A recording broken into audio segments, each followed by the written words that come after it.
आपने कई गुफाएं देखी होंगी, कई गुफाओं का आपने टूर भी किया होगा और कई गुफाओं की कहानियों और रहस्यों के बारे में भी आप जानते होंगे। लेकिन आज हम आपको एक ऐसी गुफा के बारे में बताने वाले हैं जो रहस्यों से भरी है। एक ऐसी गुफा जिसके रहस्यों के बारे में आज तक बड़े बड़े वैज्ञानिक भी पता नहीं लगा पाए हैं। और उस गुफा का नाम है पांडव गुफा, जिसे करौल टिब्बा भी कहा जाता है। हिमालय रेंज की सबसे पुरानी और 28 किलोमीटर लंबी गुफा का इतिहास आज भी रहस्यमयी है। कालका शिमला हाईवे के समुद्र तल से 7000 फीट की ऊंचाई पर स्थित है करौल टिब्बा। इस गुफा में इतना आकर्षण है कि लोग इसे देखने दूर दूर से आते हैं और सावन के महीने में इस गुफा का महत्व और भी बढ़ जाता है। मैं जानता हूं कि अभी आपके मन में इस करौल गुफा से जुड़े कई सवाल उठ रहे होंगे। इस खास स्टोरी में हम आपके उन तमाम सवालों के जवाब देंगे। तो चलिए सबसे पहले बात करते हैं करौल के आसपास की खूबसूरती की। करौल पर खड़े होकर एक तरफ हिमालय तो दूसरी ओर मैदानी राज्यों की खूबसूरती नजर आती है। यहाँ से शिमला, चायल, कसौली, अपर हिमाचल की बर्फ से ढकी पहाड़ियां और धौलाधार रेंज भी नजर आती है। यहाँ ऊपर खड़े होकर आप चंडीगढ़ और अन्य मैदानी क्षेत्रों को भी देख सकते हैं। इस गुफा के रहस्यों से जुड़ी हुई कई कहानियां हैं। एक एक कर आपको उन सभी कहानियों से रूबरू करवाते हैं। लोगों का मानना है कि ये गुफा पांडव काल की है और अपने प्रारंभिक स्थान से शुरू होकर 28 किलोमीटर दूर कालका के पिंजौर पार्क में ये गुफा निकलती है।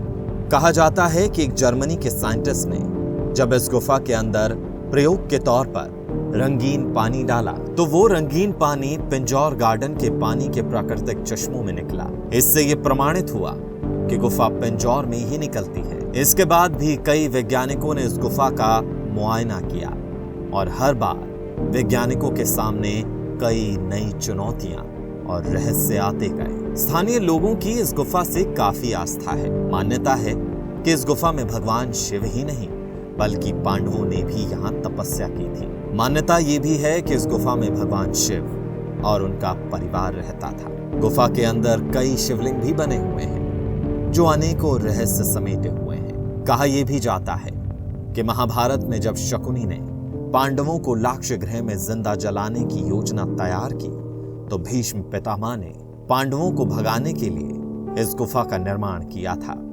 पांडव यहाँ पर 5 साल तक रहे थे। इस गुफा के अंदर कई अजीबोगरीब चीजें हैं जिन्हें देखने के बाद किसी की अंदर जाने की हिम्मत तक नहीं पड़ती। इस गुफा से जुड़ी एक और मान्यता की बात करें तो कहा यह भी जाता है कि इस गुफा का संबंध जामवंत से रहा है। कहते हैं कि लंका युद्ध के बाद जब श्री राम ने सबकी विदाई की तो जामवंत ने कहा था कि लंका में इतने बड़े योद्धाओं के साथ मल्लयुद्ध करके भी मेरी भुजाएं संतुष्ट नहीं हुई हैं। तो श्री राम ने जामवंत की ये इच्छा द्वापर युग में पूरी होने की बात कही थी। उसके बाद से जामवंत इसी गुफा में रहने लगे थे। द्वापर युग के अंत में श्री कृष्ण के साथ जामवंत का युद्ध हुआ तो फिर श्री कृष्ण ने उन्हें त्रेता युग में उनकी इच्छा के बारे में बताया। उसके बाद जामवंत को अपनी गलती का एहसास हुआ था। मान्यता यह है कि करौल गुफा ही जामवंत की गुफा है। संस्कृत के शब्दकोश में करौली शब्द का अर्थ है ऋच की गुफा। गुफा के मुहाने पर प्राचीन ठाकुर द्वारा मंदिर व आषाढ़ महीने के पहले रविवार को लगने वाला मेला सिद्ध बाबा करौल इस घटना से जुड़े हैं। बताते हैं कि आषाढ़ महीने के पहले रविवार को ही श्री कृष्ण का जामवंती से इसी गुफा में विवाह हुआ था। अब सवाल ये उठता है कि आखिर इस गुफा के अंदर है क्या। गुफा के अंदर प्रवेश करते ही शिवलिंग, शेषनाग जैसी आकृतियां दिखने लगती हैं। सोलन में इसे करौल टिब्बा के नाम से जाना जाता है। लोगों का मानना है कि गुफा के अंदर अलौकिक शक्तियां हैं जिनका रहस्य अभी तक वैज्ञानिक भी नहीं सुलझा पाए हैं। इस गुफा के अंदर 50 फीट तक ही जाया जा सकता है। गुफा के अंदर पानी के कारण काफी फिसलन है। अंधेरे में पत्थरों से सिर टकराने व सांप, बिच्छुओं जैसे जहरीले कीड़ों से भी सामना करना पड़ता है। इस गुफा में जिसने भी अंदर तक घुसने की हिम्मत की उसके साथ अनहोनी घटनाएं होना तय थी। अब इतनी रहस्यमयी बातें सुनने के बाद आपका भी मन हो रहा होगा कि आप भी अपने दोस्तों और परिवार के साथ इस पांडव गुफा या कहा जाए करौल टिब्बा की सैर पर आए। तो मैं आपको बता दूं कि खुम सिटी के नाम से मशहूर सोलन शहर करौल पर्वत की गोद में बसा हुआ है। जनवरी महीने में बर्फबारी के दौरान पूरा पहाड़ बर्फ की सफेद चादर में लिपट जाता है। करौल पर्वत जाने के लिए सोलन के चंबा घाट से भी रास्ता जाता है। सोलन शहर से आगे कालका शिमला नेशनल हाईवे पर डेड घराट क्षेत्र के पास से पांडव गुफा के लिए रास्ता जाता है। इसमें कई किलोमीटर की चढ़ाई बान और देवदार के घने जंगलों के बीच से तय करनी पड़ती है। अन्य राज्यों से आने वाले सैलानी सोलन तक रेलगाड़ी के माध्यम से भी आ सकते हैं। उसके आगे बस या गाड़ियों के माध्यम से भी जाया जा सकता है। चंडीगढ़ या इसके आसपास के लोग एक दिन में इस यात्रा का आनंद ले सकते हैं। चंडीगढ़ से सोलन की दूरी मात्र 67 किलोमीटर है। वहां से चंबा घाट 3 किलोमीटर और फिर चंबा घाट से 6 किलोमीटर पैदल ट्रैक। करौल पर्वत की चोटी की ऊंचाई लगभग 7350 फुट है। सोलन तक बस, ट्रेन या खुद की निजी गाड़ी से भी आया जा सकता है। चंबा घाट से करौल गुफा की दूरी 4 किलोमीटर है। वहां से पहाड़ की चोटी तक जाने के लिए 2 किलोमीटर की खड़ी चढ़ाई और चढ़नी पड़ती है। ट्रैक करने के शौकीन लोगों के लिए भी यहाँ पर बहुत कुछ खास है।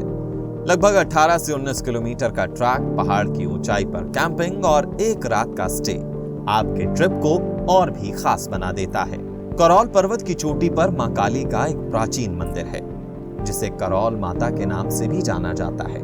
बसाल व बेर गांव के लोग मां काली की पूजा अपनी कुल देवी के रूप में करते हैं। आषाढ़ महीने की 2 या 3 तारीख को यहाँ पर सार्वजनिक पूजा का आयोजन एक मेले के रूप में होता है, जिसमें लगभग सभी स्थानीय लोग शिरकत करते हैं। नई फसल के अनाज से करौल माता को भोग लगाया जाता है और मां की आराधना की जाती है।